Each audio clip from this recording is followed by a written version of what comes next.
నమస్తే అన్న, అందరికీ నమస్కారం. కువైట్ లో జీతాలు భారీగా పెరిగాయి.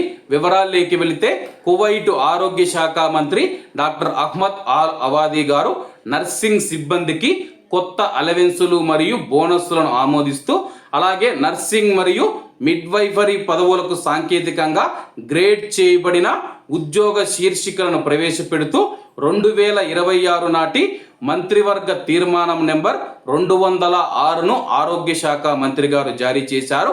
ఈ నిర్ణయం ప్రకారం ఉద్యోగ హోదాలు, అనుభవం మరియు పదోన్నతుల ఆధారంగా నర్సింగ్ మరియు మిడ్వైఫరీ సిబ్బందికి ఇచ్చే నెలవారీ జీతాలు పెరుగుతాయి. కువైట్ నర్సింగ్ మరియు మిడ్వైఫరీ సిబ్బందికి ఈ యొక్క భత్యాలు వర్తిస్తాయని చెప్పేసి, అలాగే సీనియర్ పదవులకు అత్యధిక నెలవారీ భత్య,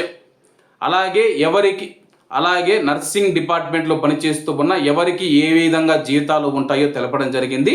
ప్రధాన నర్సింగ్ స్పెషలిస్టు, ప్రధాన మిడ్వైఫరీ స్పెషలిస్టుకు 1510 దినార్లుగా అయితే జీతం ఉంటుంది.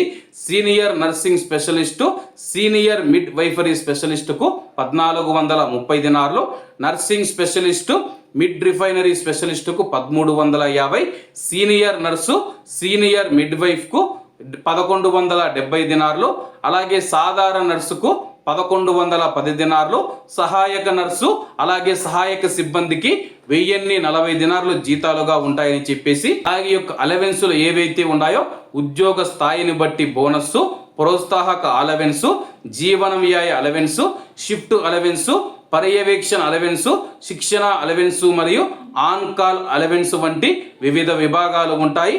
కువైట్ ఏతర సిబ్బంది ఎవరైతే ఉన్నారో, అంటే ప్రవాసులు కూడా చాలా మంది నర్సింగ్ రంగంలో అయితే పనిచేస్తూ ఉన్నారో వాళ్లకు కూడా ఇవి వర్తిస్తాయని చెప్పేసి, కాబట్టి అందరూ బాగుండాలి, అందులో మనం ఉండాలి. అందరికీ నమస్తే అన్న, జై హింద్.